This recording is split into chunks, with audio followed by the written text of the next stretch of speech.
ketika kita mau mencoba sesuatu, jangan melihat kita perempuannya, tapi lihat kapabilitas yang kita punya gitu. Dan mendesain agar isu ini tuh nggak cuma jadi isu orang-orang di kota, tapi isu ini tuh nyampe sampai ke daerah. Dan waktu itu aku kayak dalam hati udah sering ngomong ya, makanya kata-kata tuh doa sih. Tapi biasanya aku kalau punya mimpi aku tulis di buku juga. Jadi aku bilang, Tuhan someday aku pasti ke Amerika. Tapi nggak tahu gimana caranya, tapi aku pasti ke Amerika. Dan udah kepikiran juga kalau misalnya nggak kesampaian untuk sekolah atau beasiswa, aku akan nabung biar aku bisa, kakiku ini bisa nginjek Amerika gitu. Ada peribahasa bahasa Inggris, aku pernah baca tuh, listen to your voice, karena other than that, it's just a noise.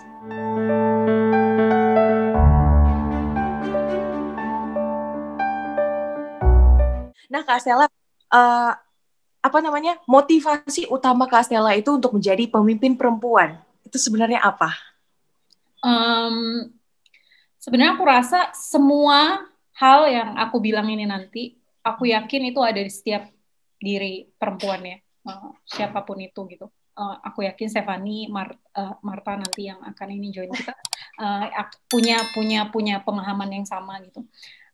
Kalau motivasi aku tuh melihatnya, jadi gini, aku mungkin agak berbeda sih dengan beberapa teman yang mungkin melihat bahwa perempuan laki tuh pokoknya sesuatu yang beda banget gitu. Misalnya kayak laki dengan segala privilege-nya, perempuan yang terpuruk dan segala macam gitu.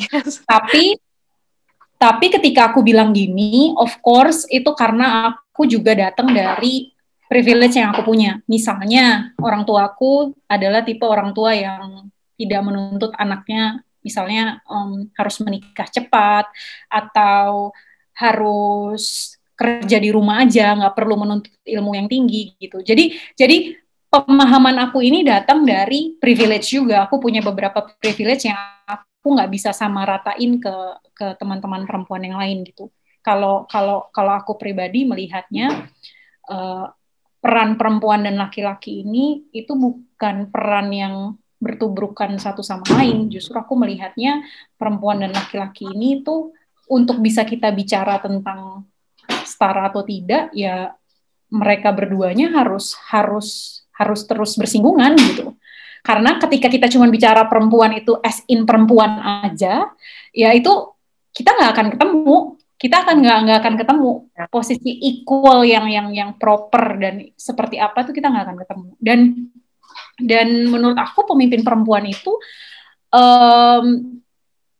aku pernah bilang juga ini di beberapa acara-acara PPI, terutama kalau diundang di kampus-kampus mahasiswa-mahasiswa, aku melihat pemimpin perempuan itu jangan melihat dia sebagai perempuannya. Kalau mungkin Stephanie bisa nangkep itu ya, jangan melihat kita kayak perempuan ya, seperti yang aku bilang itu. Walaupun sebenarnya ini bahasanya politis banget, tapi itu secara literally begitu loh. Maksudnya aku ingin kita ketika kita mau mencoba sesuatu, jangan melihat kita perempuannya, tapi lihat kapabilitas yang kita punya gitu loh. Gendernya tuh dilepas dulu. Jadi ketika kita mencoba sesuatu, jangan dilihat kayak, ya gue perempuan gitu. Jangan, tapi kita lihat, oh gue bisa kok. Gue misalnya kayak mau contoh Presiden PPI UK kemarin, aku karena ya ke-triggernya pasti karena presiden perempuannya baru satu, Alanda. Tapi hal-hal lain misalnya kapabilitas, aku lihat ada anak S3 yang running, ada yang anak pejabat yang running juga gitu. Tapi aku melihatnya bukan aku perempuan ya, aku ngelihatnya apa yang bisa gue tawarin ya ke teman-teman Indonesia di UK yang kira-kira mereka tertarik. Apa hal-hal yang bisa diukur, yang realistis, yang apa ya, program-program kerja yang menarik yang mungkin mereka akan terlibat tanpa melihat gue ini sebagai perempuan gitu. Maksudnya kayak apa yang gue jabarkan selama debat itu, mereka melihat gue itu bukan sebagai nih perempuan siapa nih, bukan, tapi lebih kayak nih Stella siapa nih, kok programnya begini, oh dia idenya bagus juga nih gitu. Jadi bukan melihat gender aku, tapi lihat program kerja dan segala macam. Itu sih selalu saran aku ke teman-teman siapapun, mau perempuan atau laki-laki, karena nggak adil juga buat teman laki-laki ya, misalnya menurut aku yang memang punya kapasitas, tapi kemudian kalah hanya karena kita secara membabi buta cuman melihat karena dia perempuan gitu. Itu juga kurang elok menurut aku. Jadi oke, kita fight for the gender equality, tapi kita juga jangan pernah melupakan yang namanya kualitas pribadinya juga gitu. Benar. Jadi package gitu, yang dilihat package-nya, jangan cuman gendernya aja. Itu sih kalau menurut aku. Luar biasa sih tadi, tapi memang aku juga rada setuju sih dengan yang Kak Stella bilang ya kan, karena kadang tuh banyak juga yang kayak gimana sih perempuan-perempuan ini lebih ke kayak pengen ngerasa dispesialkan. Nah aku juga secara pribadi tidak terlalu setuju tentang hal itu gitu loh, karena kayak ya udah kenapa sih harus kayak gitu ya, jangan lihat aku sebagai perempuan, bener yang Kak Stella bilang. Nah ini terkait dengan pertanyaan aku selanjutnya Kak, di Indonesia Kak Stella ini kan tahu kalau perempuan di Indonesia ini, apalagi kita kan sudah ada label-label kayak patriarki, feminis gitu, ya kan? Nah itu kan masih ada terjadi di Indonesia gitu, masih secara nyata terjadi, bahkan di kota-kota besar tuh masih ada. Aku sampai kaget loh masih ada gitu. Nah, pendapat Kak Stella itu tentang perempuan Indonesia itu bagaimana sebenarnya? Dengan segala carut-marut yang tadi, yang sudah label-label yang terjadi di Indonesia itu. Nah, kalau menurut aku gini ya, aku sih ngeliat isu perempuan ini udah apa ya, banyak dibicarakan terutama sama generasi-generasi yang bahkan jauh lebih muda dari aku. Mereka udah mulai aware gitu dengan isu-isu perempuan. Cuman bagaimana kita melihat dan mendesain agar isu ini tuh nggak cuma jadi isu orang-orang di kota, tapi isu ini tuh nyampe sampai ke daerah. Contohnya nyampe ke NTT, nyampe ke Ambon, nyampe ke Papua, nyampe ke Banten, bahkan yang paling dekat sama Jakarta. Jadi isu-isu ini tuh yang memperjuangkan bukan cuman aku, Stefani, yang notabene-nya dianggapnya misalnya dilihatnya sebagai seorang yang punya edukasi yang baik, tetapi orang-orang yang mungkin lulusan SMA, lulusan SMP, mereka juga bisa punya pemahaman yang sama bahwa oh ini loh esensi kamu menjadi manusia tuh ini bukan sekedar perempuan laki-laki, tapi kamu bisa misalnya menyuarakan apa yang kamu rasakan, apa yang kamu rasa itu penting, pendapat kamu didengar, terus misalnya kamu bisa mengejar apa yang menjadi cita-cita kamu, walaupun perempuan gitu misalnya. Jadi hal-hal common common knowledge-nya itu jangan cuma nyampe di kota-kota besar, harus sampai ke daerah-daerah. Karena kalau enggak, isu ini cuma dianggap ya isu elitis. Jadi orang-orang mikirnya yang berjuang buat isu perempuan tuh ya, misalnya bahasa kasarnya kayak, ah lu mah baru pulang sekolah, pantesan lu ngomongnya. Jadi kayak, atau misalnya, ah lu mah jago bahasa Inggris, makanya lu ngomongin gender equality misalnya kayak gitu. Atau misalnya kayak, lu mah sekolahnya pernah di luar gitu, S1-nya atau SMA-nya, pantesan lu pulang ngomongin begini gitu. Jadi jangan sampai terframing bahwa isu perempuan tuh cuman isu anak-anak yang istilahnya woke dari luar negeri pulang ke Indo gitu. Enggak, itu tuh isu yang emang udah mendarah daging kan, dan sangat terstruktur. Dan isu perempuan itu menurut aku juga harus kita kaitkan dengan bagaimana si laki-lakinya dibesarkan juga, karena itu pengaruh loh. Bagaimana kita perempuan dilihat itu berkaitan dengan bagaimana anak laki-laki dibesarkan, itu ada hubungannya. Jadi anak perempuan dibesarkan dan anak laki-laki dibesarkan itu punya hubungan, nggak sendiri-sendiri gitu loh. Bagaimana laki-laki memperlakukan kita, bahkan contoh sebagai teman, pasangan gitu kan, itu kan bagian dari isu perempuan juga. Misalnya seorang laki-laki bilang kayak, kamu tuh nggak perlu bayarin, aku bisa kok bayarin kamu gitu. Kamu mah terima aja gitu. Itu juga bagian dari contoh hal sederhana yang sebenarnya seorang perempuan ya bisa speak up gitu. Misalnya bahwa, oh enggak, kita patungan aja. Kalau misalnya pacaran gitu ya, kita patungan aja. Kan kamu nggak punya tanggung jawab apa-apa terhadap aku gitu, misalnya kayak gitu. Hal-hal sederhana kayak gitu itu juga gender issue yang maksud aku bisa kita perkenalkan sampai ke daerah-daerah. Jadi ngomongin gender equality itu nggak harus yang kayak perempuan harus kerja, perempuan harus S2, perempuan harus enggak, tapi hal-hal sederhana aja bahwa misalnya kalau ada kita punya teman laki-laki siul-siulin teman perempuan kita, atau misalnya ngomongin fisik teman perempuan kita gitu, to certain extent yang memang sudah sangat-sangat offended gitu, ya kita harus speak up dan kita harus mengajak teman yang laki-laki kita untuk paham bahwa oh itu udah off the limit, jangan ya gitu. Jadi hal-hal yang sehari-hari itu justru yang menurut aku harus kita tekankan dan kita bawa sampai ke daerah-daerah. Nah, ini Kak, tadi ada yang tadi Kak Stella udah sebutin sebenarnya. Kak Stella ini udah spoiler tadi. Sebenarnya ada perempuan hebat lagi yang akan bergabung dengan kita. Sudah bergabung sih dia dari tadi, tapi dia tadi ada punya pertanyaan dan aku tadi sempat baca juga pertanyaannya bagus banget.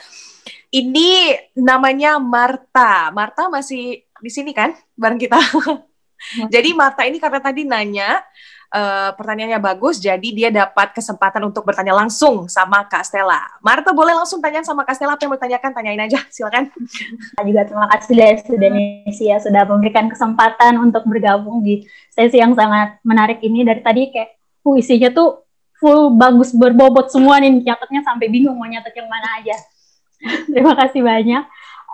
Untuk pertanyaan ke Kak Stella, tadi mungkin udah dibahas sedikit juga sama Kak Stefani tadi tentang triple minorities, tentang inferiority complex, dan sebagainya, sama kayak yang udah aku tulis juga di komen Instagram. Kak, gimana sih Kakak menghadapi itu? Kan tadi udah cerita nih pernah ada inferiority complex ketika ikut PPUK. Mungkin kalau di pekerjaan, Kak, di dunia profesional, Kak, kan wartawan juga, dan sempat ikut yang ke VOA di Washington DC juga kan, Kak. Gimana sih situasi iklim kerjanya gitu, dengan perasaan kadang kita merasa rendah dirinya karena ya itu dari perempuan lah, dari NTT ya kan, dari timur Indonesia itu kan juga saya juga sedikit banyak juga pernah merasakan itu karena sama-sama juga Kak dari NTT gitu Kak. Jadi Kak Stella ini memang salah satu orang yang saya idolakan juga. Memang baru follower baru-baru aja juga sih follow Kak Stella, jadi baru tahu sedikit, tapi udah yang kayak wow, ini profilnya keren banget. Jadi bisa dibagi Kak ceritanya. Terima kasih Kak. Makasih Marta. Jadi waktu aku VOA itu ada 2 cerita sebenarnya supaya bisa jadi semangat, dan aku rasa beberapa teman-teman NTT yang mungkin ada yang tahu, ada yang belum tahu. Waktu aku tadi sempat singgung, waktu aku S1 tuh kan aku pingin banget ke Amerika. Cuman waktu itu bahasa Inggrisnya kacau.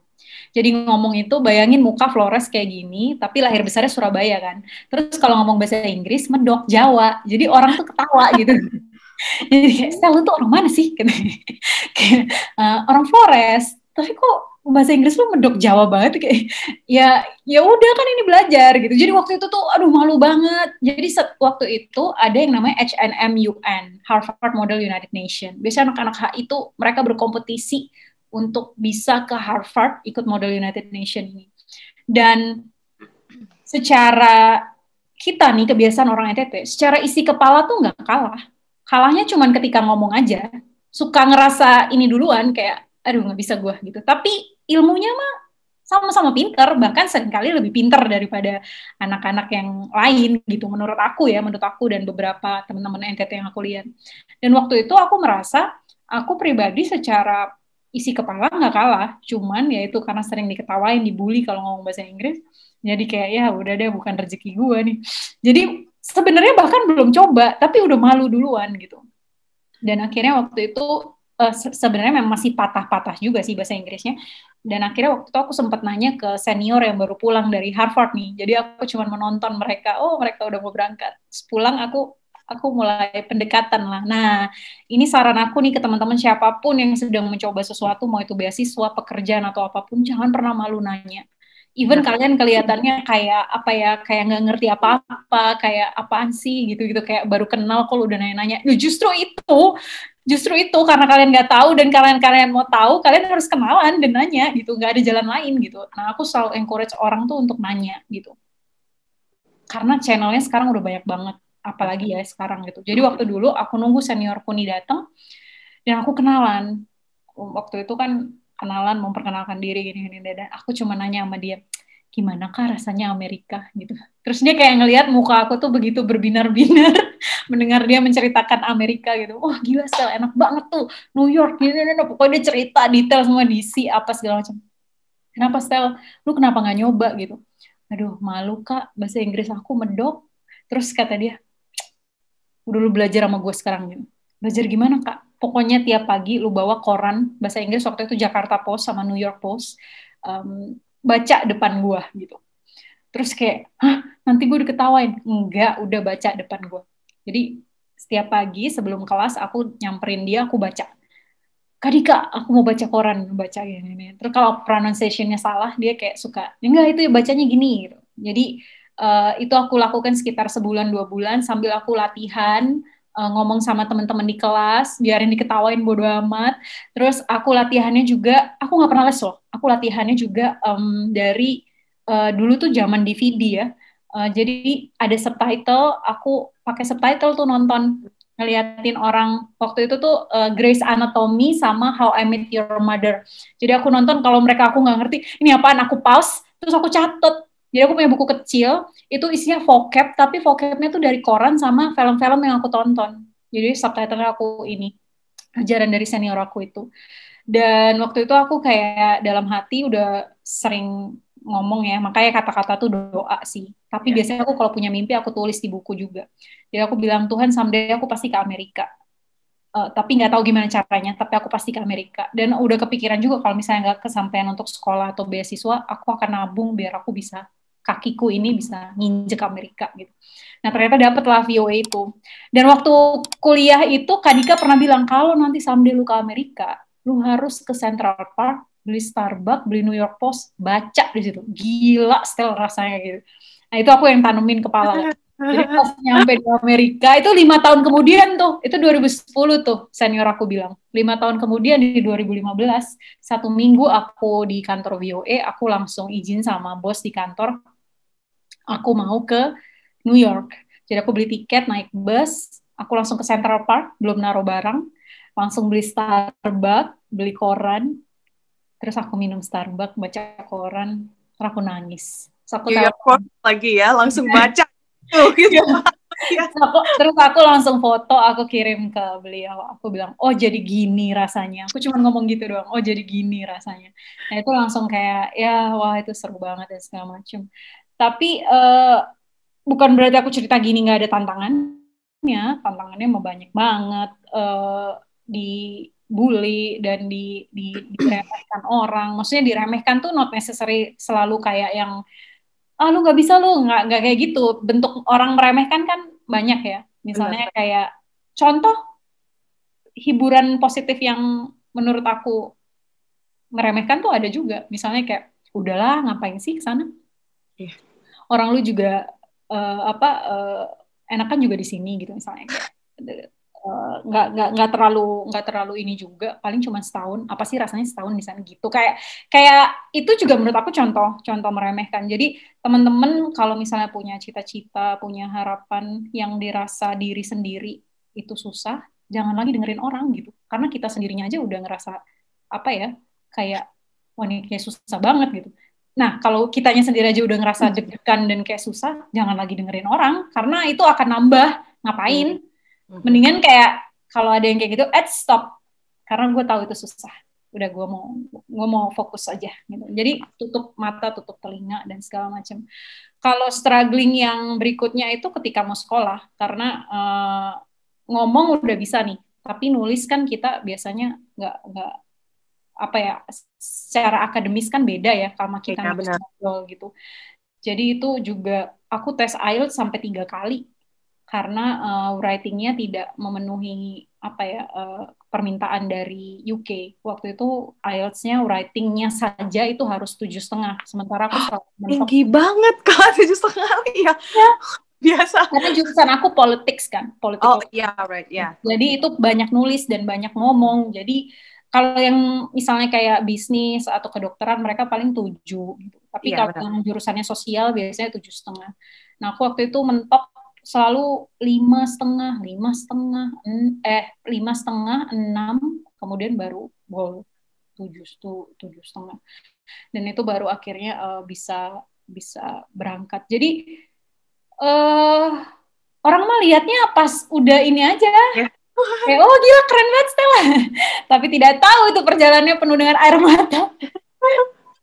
Air mata dan pengorbanan dalam hal, ya kalau misalnya lihat teman-teman seneng-seneng gitu ya, weekend, kita ya harus menahan diri. Kayak, guys, nggak ikut dulu ya. itu pulang belajar gitu. Terus orang mungkin pulang kerja bisa langsung tidur nonton film, aku pulang kerja mandi makan belajar gitu tiap hari waktu mau S2 tuh. Saya nggak paham rasanya.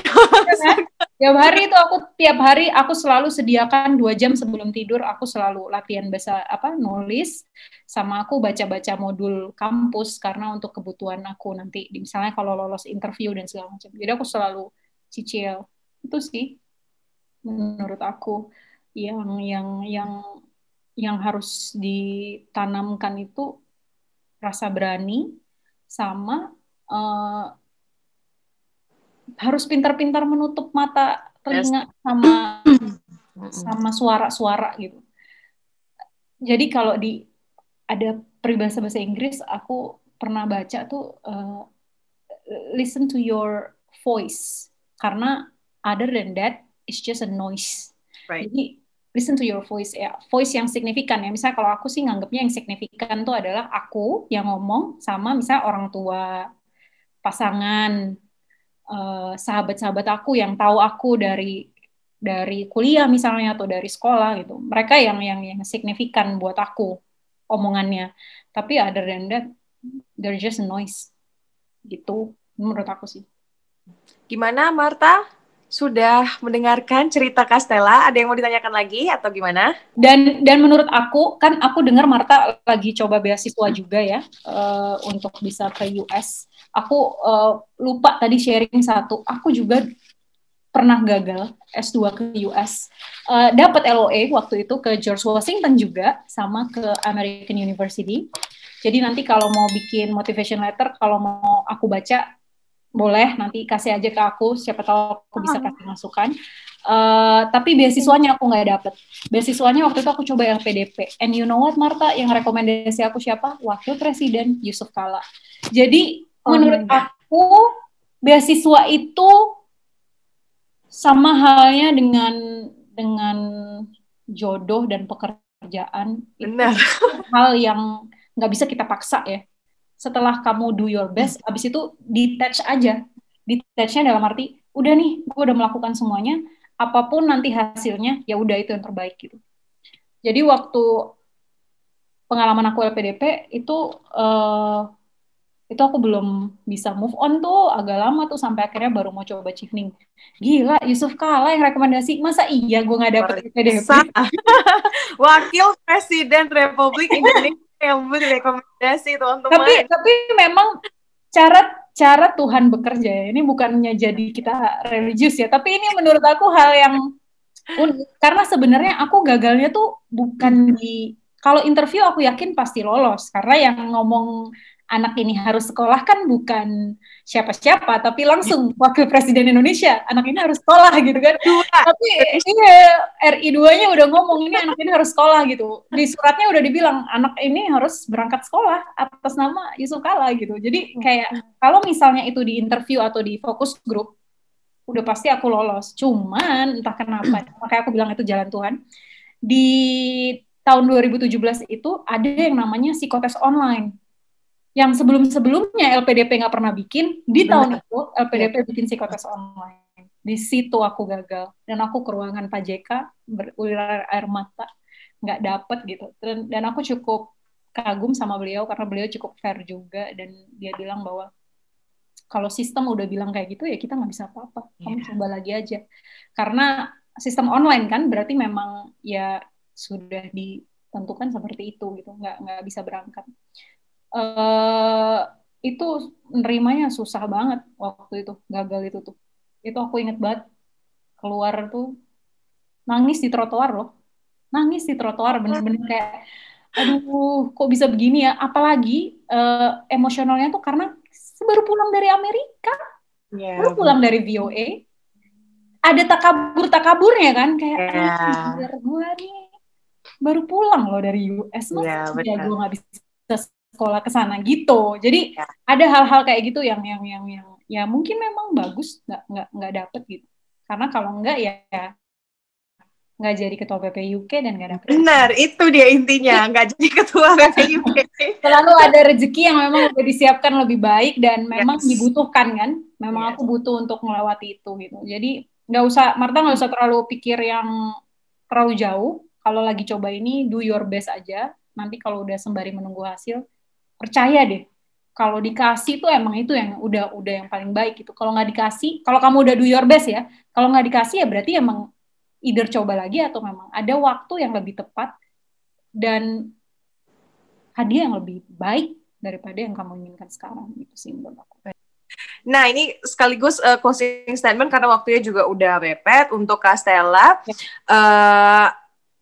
Apa nih Kak pesan-pesan Kak Stella untuk perempuan-perempuan Indonesia? Oke, jadi menurut aku untuk menjadi seorang perempuan yang sekiranya punya jiwa kepemimpinan, berani dan segala macam, itu bukan tentang posisi, bukan tentang jabatan, bukan tentang status, tapi itu tentang karakter. Dan aku rasa sudah semakin banyak perempuan Indonesia yang seperti itu, bahkan nggak usah jauh-jauh, ibu kita di rumah itu sudah menunjukkan itu gitu. Bagaimana mereka membesarkan kita, ibunya berkarir juga ya, dan ibu yang berumah tangga juga, itu juga punya leadership skill. Nggak gampang loh ngurus anak dan rumah tangga dan segala macam. Dan aku rasa teman-teman perempuan kita harus sudah mulai diri kita itu bukan dari tapi kapabilitas yang kita miliki. Dan kita harus stop membandingkan diri satu sama lain. Misalnya kayak ya kalau kecuali bercanda ya, kalau bercanda ya nggak apa-apa. Cuman kalau misalnya kayak kita melihat bahwa standar kesuksesan seorang perempuan itu misalnya harus seperti Stephanie, dapat S2 apa segala macam dan gitu. Standar kesuksesan perempuan tuh harus seperti Marta, misalnya kayak tadi ke Amerika dan segala macam. Kita udah harus stop. Dan yang terakhir, tetap berusaha. Whatever it is, tetap berusaha. Kalaupun gagal, kalau mau ada cita-cita lain, harapan lain, diusahakan. Karena cuman orang mati yang nggak berusaha. Orang semua pasti berusaha terus. Gitu sih. Terlepas dari dia laki-laki, perempuan, transgender atau apapun, cuman orang mati yang nggak berusaha. Benar. Berusaha terus. Itu. Thank you. Thank you Kak Stella, luar biasa ya rasanya sesinya kalau ngobrol sama Kak Stella nggak bisa diperpanjang lagi apa gimana. Terima kasih Kak Stella atas sharing yang luar biasa. Ini bener aku bilangin luar biasa karena dari tadi Kak Stella ngomong aku juga kayak wah iya sih ini bener juga gitu. Makasih banyak Kak Stella Now atas kesempatan dan waktunya. Itu tadi teman-teman, Kak Stella Now dia adalah founder dari NTT Muda dan juga presiden dari PPI UK 2019 dan 2020. Nah teman-teman Studenesia jangan lupa untuk saksikan terus, pantengin YouTube channel dari Studenesia karena nanti kami akan muncul lagi dengan topik-topik menarik lainnya di Daily Studenesia. Saya Stephanie Pandia, dadah!